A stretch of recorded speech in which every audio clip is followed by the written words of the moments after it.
Hi guys, this is Ratchet Throw. And we are playing Criminal Case, Best of the Past, Case 57, One Dead More. Let's allow chapter 3 and there's a riot, there's protesting, something it is. Katrina, your help is needed, immediately. What is it, Rose? An angry mob is about to loot the bakery. A mob at the bakery? Katrina, we need to get there at once. Okay. We want bread! We want bread! Everyone calm down this instant. We won't calm down! We want food! Bakery's goods will be distributed after the case is solved, but for now this is a crime scene. Please return to your homes. But we're hungry! Katrina, I don't feel bad for all those people. They just want to eat. Lawson's rule has truly turned this city for the worse. Yeah, I assumed it was going to be like that, so... But it's a good thing they didn't go inside. They would have trampled all over any remaining evidence. And on that note, Katia, we should investigate the scene once more. Okay. Oh, it's Colette. Oh, the moment when her doll got broken, and then later I restored it.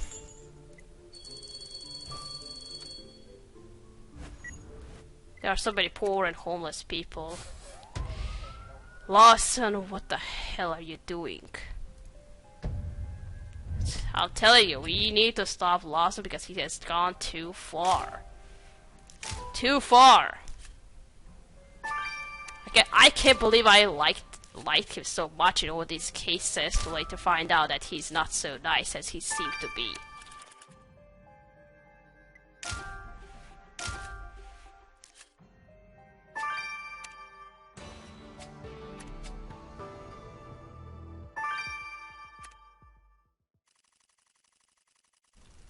Oh god, so close. Katrina, what's this lockpick kid doing inside the bakery? We know no one from the crowd got in, so this must have been here from before. Perhaps getting a sample of the powder might tell us who broke in here. And what's this photo you found? That's clearly Mrs. Tennard. Or is a child sitting on her lap? And on the frame it says, "A Mother's Love." Could this be Mrs. Tennard's son? If so, we need to speak with him. Let's look it up in our database. And why is this machine in pieces? Maybe if we fix it we can get more answers. Quickly, Katrina. Okay.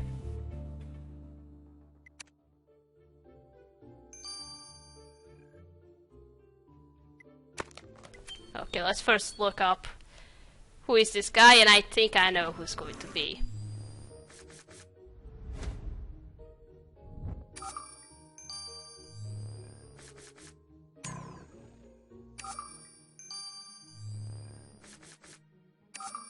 Yeah, the guy who warned us about what the victim actually is. Yeah, it's Enzo.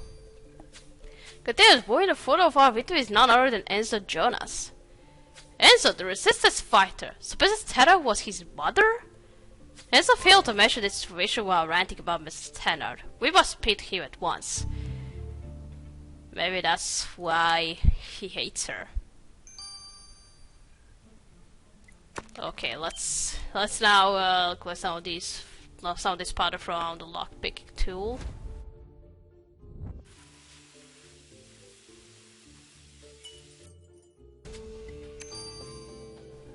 Quick, then let's place this sapling clear for the lockpick kit under Mexico to see if we can identify who broke into the bakery. Okay.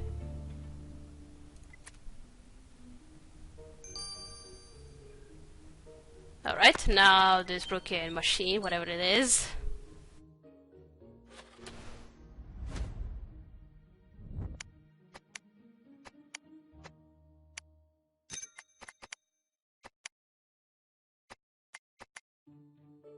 Where's this go? Oh, okay. There, and... Oh, I get it. Katia, although you repaired this machine, I am still at a loss as to what it does, but I'm sure my darling Charlie will know. I know what it is, but I don't know how to say it on English, so...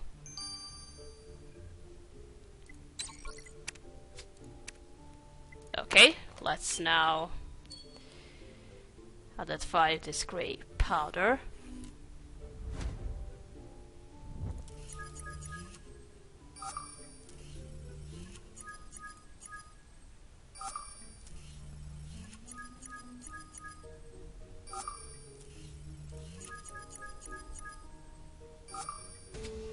He identified glass dust. Oh, it must come from the Crystal Palace. Considering the substance you found on the lockpick kit is glass dust.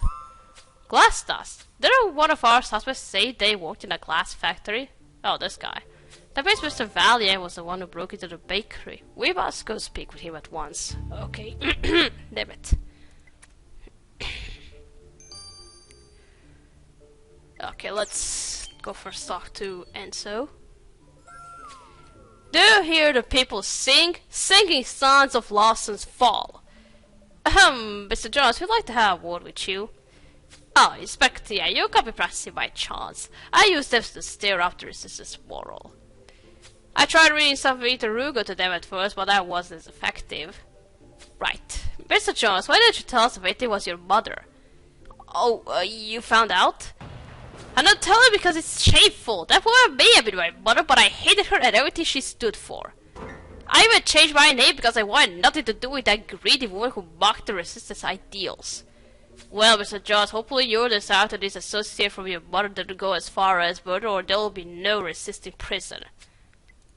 Oh, he's number one suspect. I have a feeling it's him. Now let's go talk to John. Inspector, how good to see you again. Allow me a moment to say my page and then please tell you what I can do for you. You were reading Victor Hugo. As it happens, I'd like you to explain breaking into Miss Tedard's bakery. Oh, Inspector, the shame. What have I become? Mrs. Tedard kept raising the prices for her goods and I had spent the last of my wealth providing for everyone. It wasn't enough for us to live on empty promises and warm balls of Chateau Piquet. But people were hungry, they just needed something to eat, and who am I if not a man who keeps his word?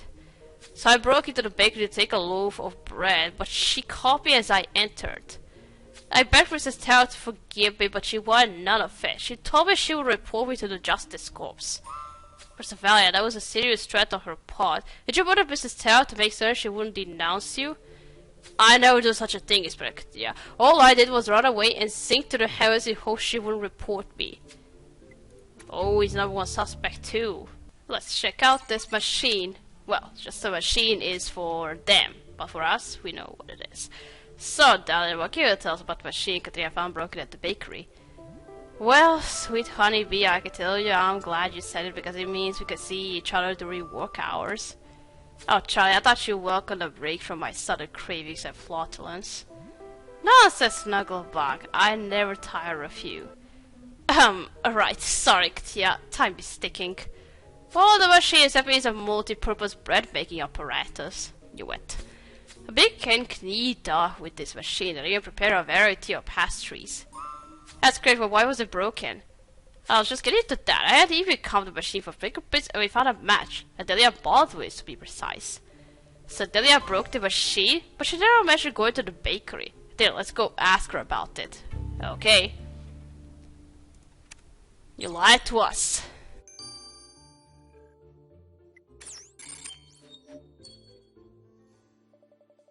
Adelia, it was you hardly knew Mrs. Tedard, and yet we found your fingerprints all over one of her baking machines. Oh, Inspector Katria, I can explain. After Daddy was murdered, I had to find a job. At first I was a nanny, but I was fired for reading Victor Hugo to the children.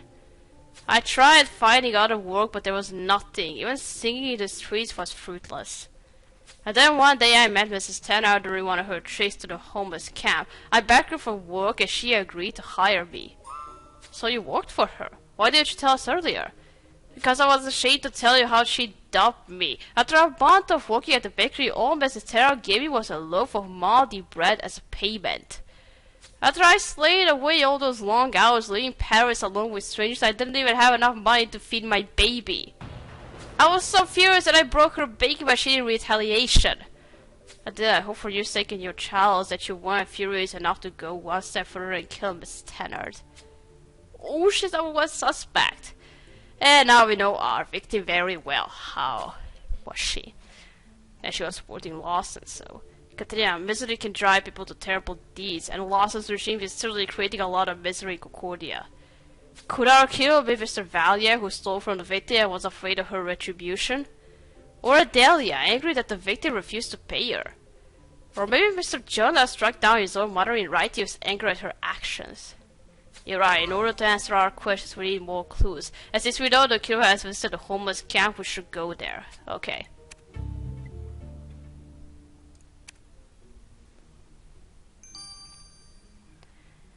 Alright, let's investigate the homeless camp again.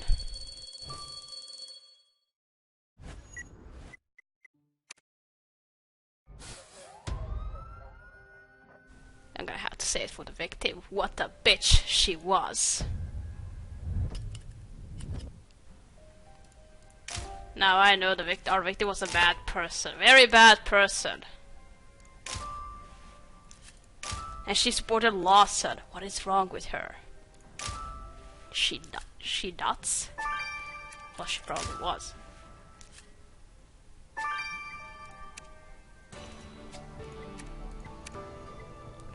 Continue. The cover of that book says Victor Hugo on it, and we know the killer is Victor Hugo. And inside the book, pages have been ripped out. This must be the pages the killer wrapped the murder weapon in. There's no doubt this is the killer's book. Let's collect a sample of those particles on it, quickly. And if you think we might find something in this pile of dirty clothing, I shan't stop you. You're not gonna search through it, right? Alright, I'm gonna do it myself. But did you have a good smell now that you're pregnant? I'm just saying it.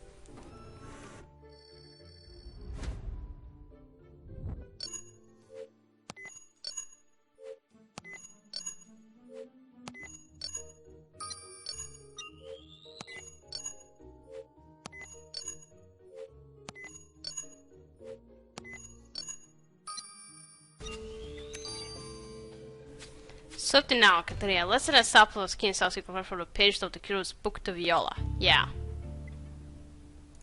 I can't wait who's going to be the killer here. Okay, 15 hours. And now the clothing. Very dirty clothing.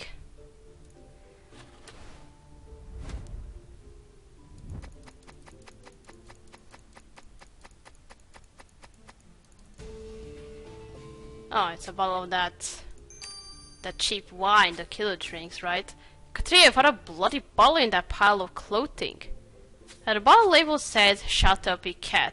It's cheap plug, but I'd gladly drink this if I could. Wait, you're right. Dick told us the killer struck the victim over the head with a bottle of Chateau Piquet. This could be that bottle. Let's send our find to Viola immediately. Yeah. We got everything, and I can't wait who's going to be the killer here. Okay, 9 hours, so I'm gonna check out my suspects. Ah, it's not going to be him. I so want to arrest him for something. But of course, I didn't even think he can sing here, so... It's not going to be Colette, I didn't even suspect her. Could be this guy.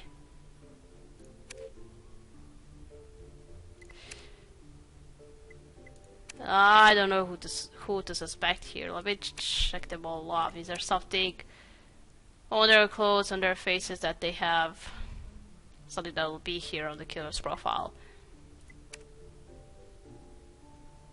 I don't know. I see those two are wearing some green clothes, so...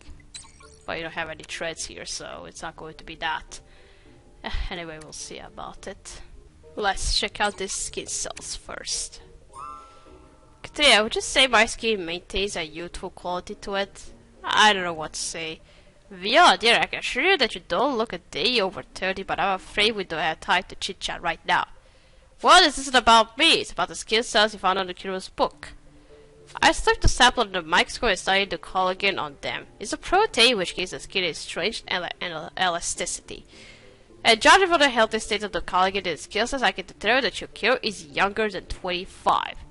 Katia, looks like youth will be wasted on our killer once they are locked away in prison for murder. Less than 25 years old, who could that be?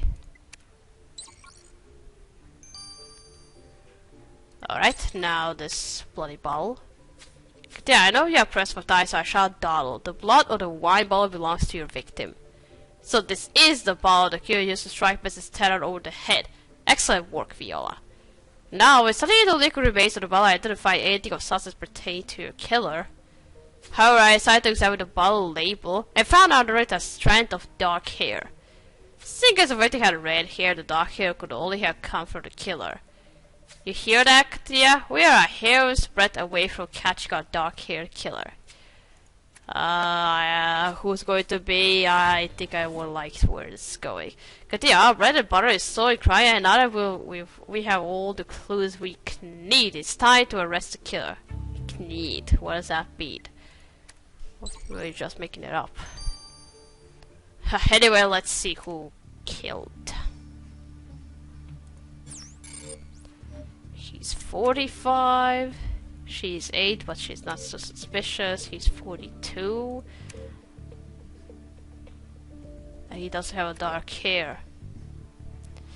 She's 21. I told you I'm not gonna like this. Oh dear. I think this is going to be very sad now. She goes to prison, and what's going to happen with her baby? What's going to happen to Paris?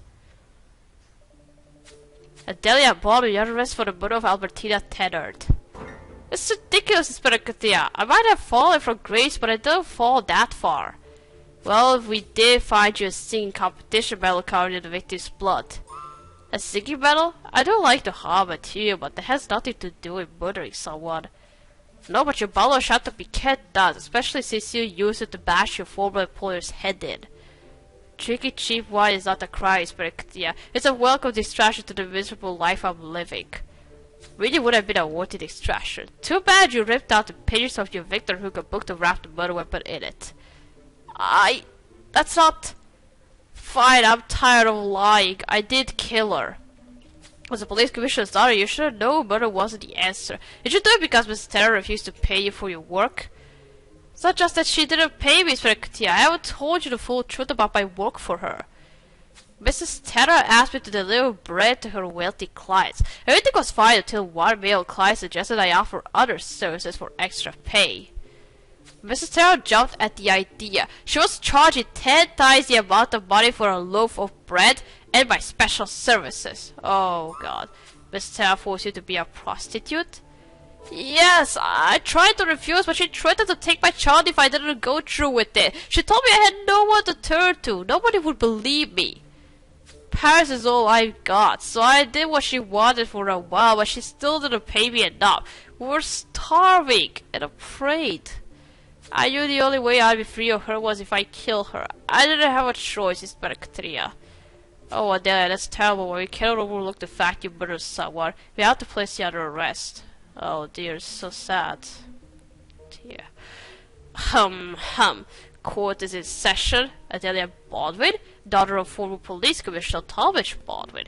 How do you plead to the murder of Albertina Tennant? Guilty, Your Honor. I killed Mrs. Tennant, but she wanted to take what I hold most dear. Yes, I saw that she made you give up your virtue.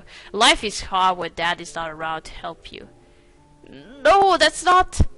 Miss Boyd, the facts are clear to me. A spoiled young lady with no father nor husband and a child out of wedlock murdered a high-standing citizen of Concordia. I see no reason to discuss this further. I'm sure Mayor Loss will approve of me sentencing to 15 years in jail. What? Why 15? No, my poor Paris. What will happen to him now? Yeah, that's just what I'm asking. What's going to happen to the child now? Yeah, I can't believe how unsympathetic Judge Albright was to Adelia. Why someone lost and appointed would be so heartless? Yeah, I knew something wasn't right with her. She's so heartless. I hate her. I now hate this new judge. I like Takakura because he's a nice and a funny guy. Adelia may have murdered Mrs. Terra, but life has truly dealt her a losing hand. When we end Loss's regime, I vow to review everyone's sentences. People like Adelia don't deserve such fates. You're right, now that Adelia is in jail, maybe Paris will need a home. And we still have poor Colette in our costume, and we can't keep her forever. Katia, I please you do everything we can to find a warm, loving home so they can have a better life. Oh, yeah. It's just turning to worse. It's so sad. Look what's happening to these people. Oh, they were becoming homeless, and now we have children without their mothers. Oh dear. And I hate this new judge now. She's not nice, she's very cold, and I think Adelia should have gotten less than 15 years, or at least 5, 7 years, because I don't know, because I know that she didn't deserve 15 years of jail time. Well, I'm happy that she didn't get a death sentence like the first victim here in the Capitol Peak. And I can't believe it was Judge Lasso who appointed her as a judge. I told you this is going for the worse. Alright, we're gonna stop here. We're gonna continue playing in the Final Judgment number 3. So, thank you for watching. Don't forget to like this video. I'll see you again. Goodbye!